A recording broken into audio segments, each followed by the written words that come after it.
تعالوا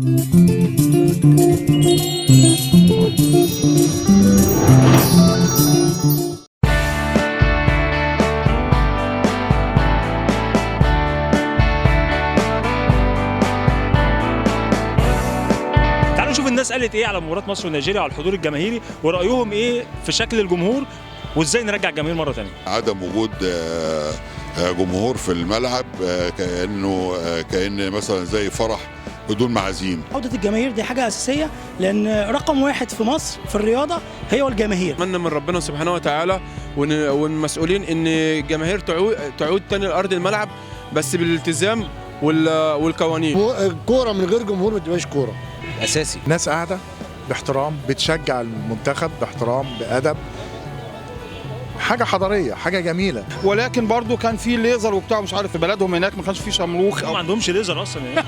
كويس انهم عندهم نور. مفيش أي شماريخ، مفيش أي هيجان، مفيش أي حاجة ولا شتيمة ولا حاجة. بتدي رسالة إن الدولة دي مستقرة، الدولة ديت قادرة إن هي تنظم ماتش والجمهور يبقى شكله كويس. انت عشان تحضر في يعني المباراه وتبقى حاسس انت مطمن وكل الدنيا تمام وكله امان وكل حاجه انت محتاجها موجوده، ايه اللي ناقصك انت؟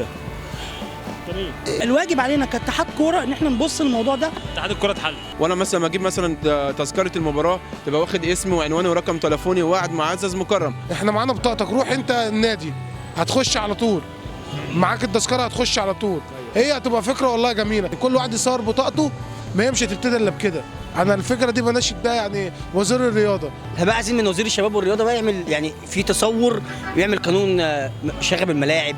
القانون ده لحد دلوقتي لسه ما طلعش في النور. بس تدفع على وشي لو اتنفذت. لا ان شاء الله هتتنفذ لو في ناس بتسمعها عندها ضمير. يا ريت الناس كلها والمسؤولين يبقوا على قلب رجل واحد عشان الجماهير ترجع، وده ضروري. احنا زمان كنا لا مؤاخذه في الكلمه، كنا جمهور الاهلي كان بيقعد مع جمهور الزمالك والدنيا كانت ماشيه.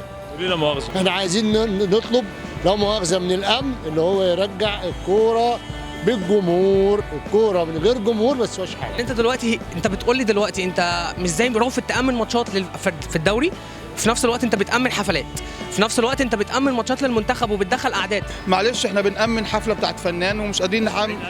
بالظبط كده، وصافيناز وبتاع ومش عارف ايه والكلام من ده كله. بس حفلات صافيناز لازم تتامن. ده لو الشرطه ما امنتش اروح امن بنفسي. بالظبط كده بالظبط كده. حط شروطك، حط العقوبات اللي انت شايفها صح، وعقوبات تكون رادعه في سبيل ان اللي يغلط انا مستعد، ان اللي يغلط انا اللي هاجي اجيبه لك واقول لك ده كان غلطان. بس انا لو حد غلط هتصل بيك.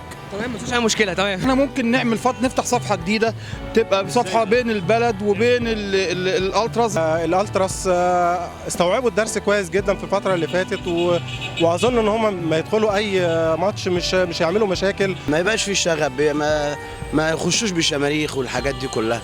الشماريخ دي بتخش منين؟ يعني الشماريخ دي بتخش منين؟ اكيد في حد في الملعب بيدخل الشماريخ. بس انا شفتك في الاستاد معاك شمروخ. لا ما كانش معايا حاجه، انا ما رحتش الماتش اصلا. الناس اللي ما بتبيعش الاعلام والناس دي اللي بتبيع الشماريخ بقى. يعني الناس ما بتبيعش الاعلام وتبيع الحاجات دي، الحاجات مثلا علب الكشري.